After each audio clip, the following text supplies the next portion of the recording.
Kaiser de Bello Gallico, Book 5, Chapter 48, and the last chapter, which is great but sad because we don't get to see what happens. However, we get to see everything else.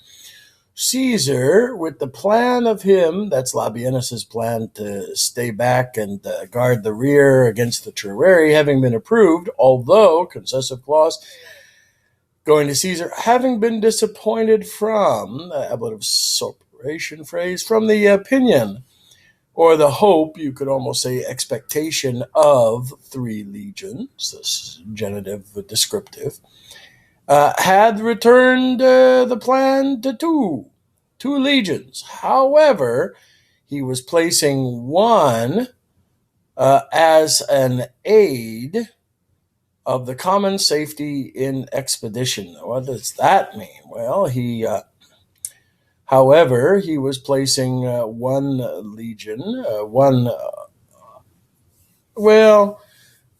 I don't know if this is legion or not, because it's auxilium as one aid of the common yeah, I think that's correct. However, he was putting one aid of the common expedition, of the common safety in speed.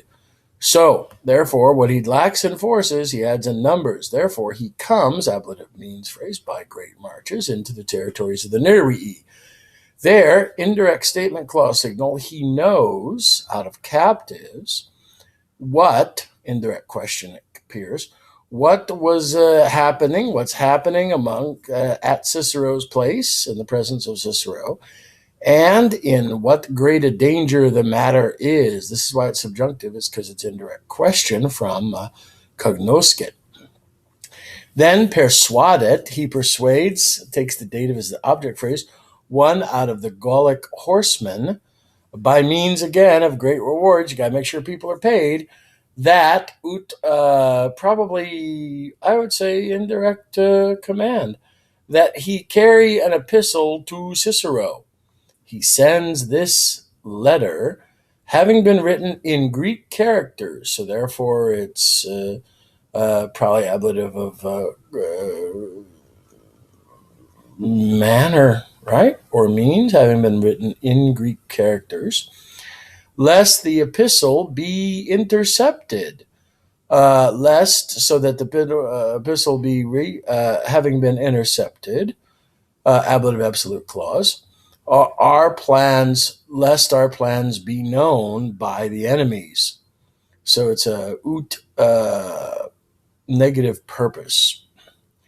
He warns if he would be able, if he would not enter the camp, that he may, so he tells the Gallic horseman, that he warns him in direct command that he cast a tragulam, a dart, with the epistle having been tied to a thong or an amentum. He throw it within the fortifications of the camp. He writes in the letters, indirect statement clause, that he himself, subject phrase, is going to be ad fore present, right?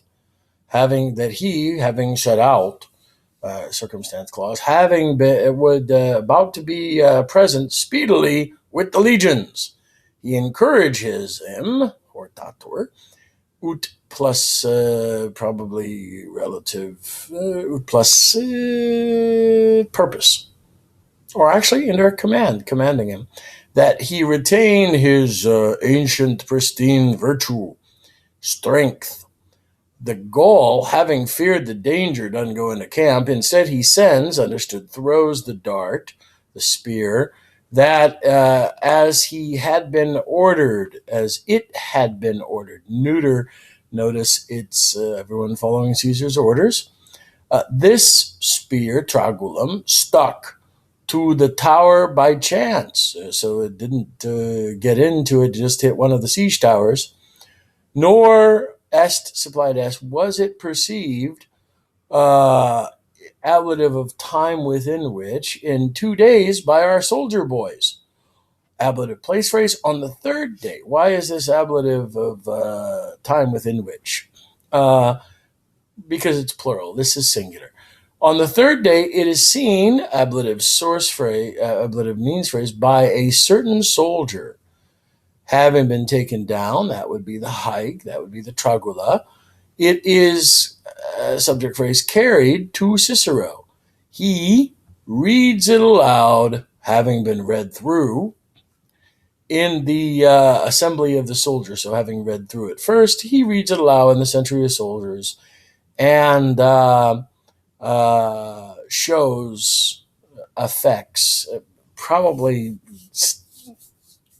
it's kind of like affectatious. It's not real. He shows affects all with the greatest happiness. So this is not affectatious. He actually affects, proper use of the verb. He makes it happen that he gladdens all.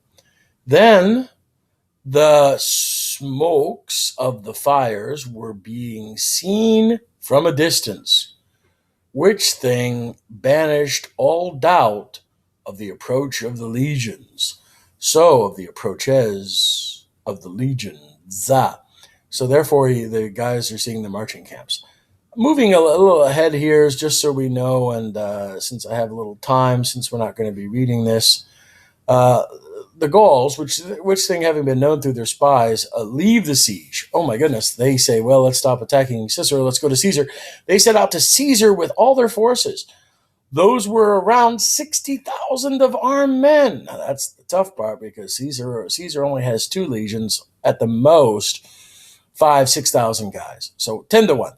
Cicero, with the aid, with the ability having been given, uh, requests the Gaul, seeks the Gaul from that same Vertiochus, whom we had demonstrated. Notice Caesar is actually using the first person plural.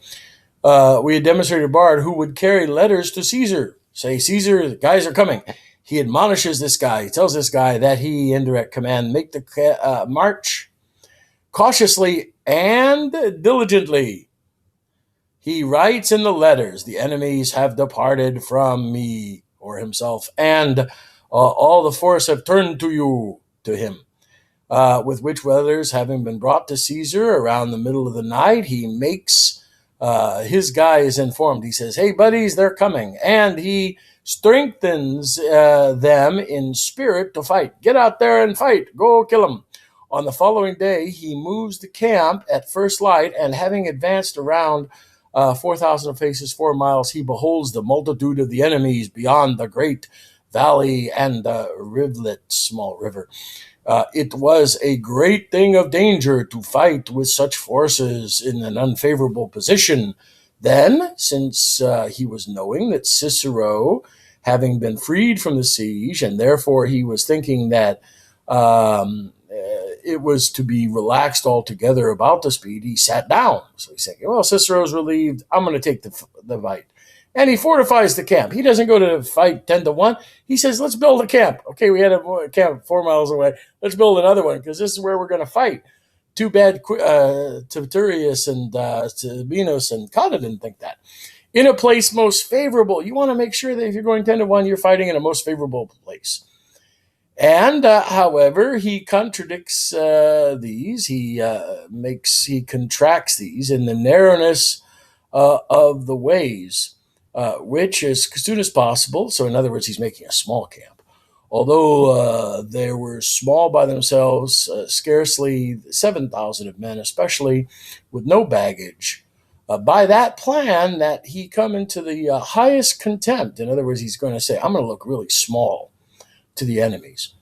Meanwhile, with scouts having been sent into all parts, he examines by which route he might be able to cross the valley most conveniently. So, I'm going to build a small camp, make you besiege me, and then figure out how I'm going to do it. Oh, we're coming to the time limit. This is exciting. I'll probably add the rest of this on there because it would be interesting to see how Caesar takes care of it. Wow, exciting story. Wish the AP would go on in this one better. Well, we'll see you in class.